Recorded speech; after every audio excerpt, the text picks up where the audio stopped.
We are under pressure to fight government that has helicopters, is bombarding us. So you remove the pressure, the need for the money is there. When you go there, you don't see any luxurious life.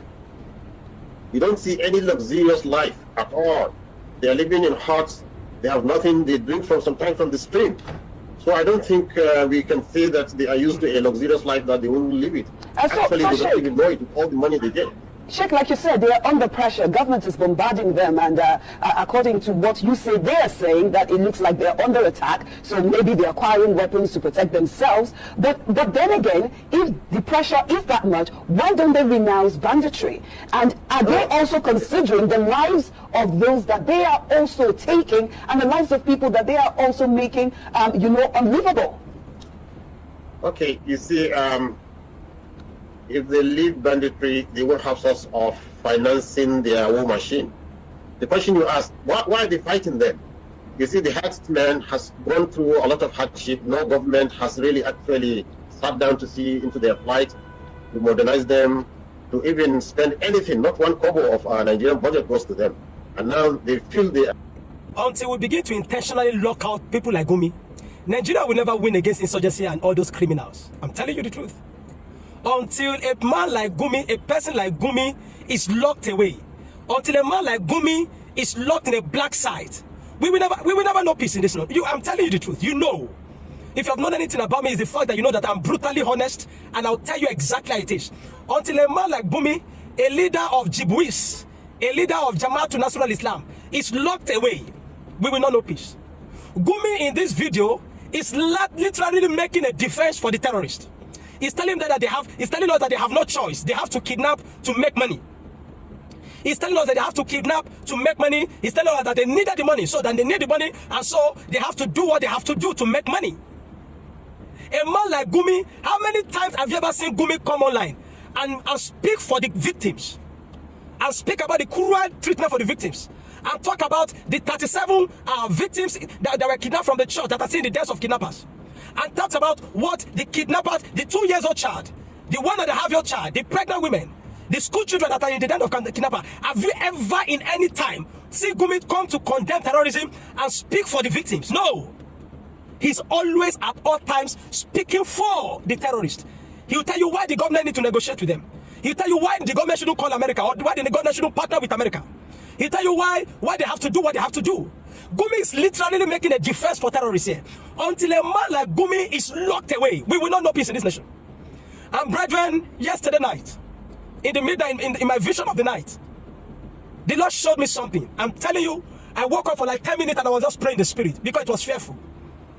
Fulanis will take over this nation if we're not careful. In that vision of the night, I found out that they overwhelmed the nation so that everybody was running with me. By the time I was also running in that vision. And when I look at my side, even policemen, the man that was by my side was a policeman, and he was also running. They couldn't contain them. The police ran. I saw them overwhelm a stadium in my vision of the night. And I saw them overwhelm a stadium full, you know what, a stadium full of people. I can't remember a match that was being played now. I can't remember what, and I saw them overwhelm a stadium. And they gathered, and the people were there, and they overwhelmed there. And there were people who were running elter scatter. And they were massacring people in a stadium. They were shooting sporadically in a stadium. That was what I saw in my vision of the night. And people were running. The man that was running by my side in that vision of the night was also a policeman. And they were all running for their lives. All because of a minority illiterate people. A minority illiterate people that were all playing political correctness. People that we should have flushed away. They were trying to pamper. I warned you, Yoruba land. I warned you. I've been saying it long ago. I've been talking about it. Don't think this thing is only in the north. It will move to the west. You think I was joking? Well, it moved to the east. It moved to the south, and now overwhelming the southwest of the nation. And in all this, you will never ever see Gumi come to condemn the atrocity of these terrorists. He's always speaking for. He's a leader of JNI. JNI is a terrorist organization, an Islamic terrorist organization. Jibwis, an Islamic terrorist organization. We are still talking of the military men that are jihadists, that will carry the Nigerian Air Force aircraft and go to a Christian-dominated place and drop a bomb on them, just like they did in Kusaso, which the Nigerian Air Force swept under the carpet. Nobody talked about until I brought it online. Until a man like Gumi is locked away in this nation. A man like him, his children now is in the army. He has a son in the army. He has another son contesting for politics. The moment they overwhelm power completely, you'll be surprised what they will do. You still think I'm a madman, isn't it? You still think I'm trying to do content. I'm a content creator. In that vision of the night, it was glaring. It was glaring that overwhelmed the nation. Every part of the nation was burning. And all this about in your area, you see them carrying debt, carrying doing shoemaker. They're all being strategically positioned, waiting for the fire alarm, waiting for the time. And when that time comes, they know they are sophisticated. Forget about the fact that they are illiterate, they did not go to school. They are committed to this cause. If you don't lock that man away, Gumi, I want the Nigerian military, I want the US government to take note of this man military, Gumi. Look at what he keeps saying, making a defense for terrorists. Until a man like Gumi is locked away, we will know no peace. Such a man don't deserve to live among men. There is no one time Gumi come to speak for the victims. He's always making defense. Why the terrorists need to do what they are doing? Why the government need to pamper them? Why they need to rehabilitate them? He has never spoken for the thousands of lives that have been destroyed. A man like Gumi must be locked away. You say I keep saying this to you. Kalusa paras kalianta askofa lianta tabaraska zumelianta parosa. Many of the time you are more concerned about my utterance than about the reality of what is happening on ground. You're more concerned about what I speak, how insultive I am when I speak harshly, than you're more concerned about that than the reality of what is happening. If you don't look for a way to lock up a man like Gumi, you'll be surprised at the damages such a man will do. He's following the footsteps of his father. He's trying to achieve the failed dream of Usman Dan Fodio, Islamization and polarization. If you don't lock up a man like Gumi, you'll be surprised. In a way, I don't even blame him.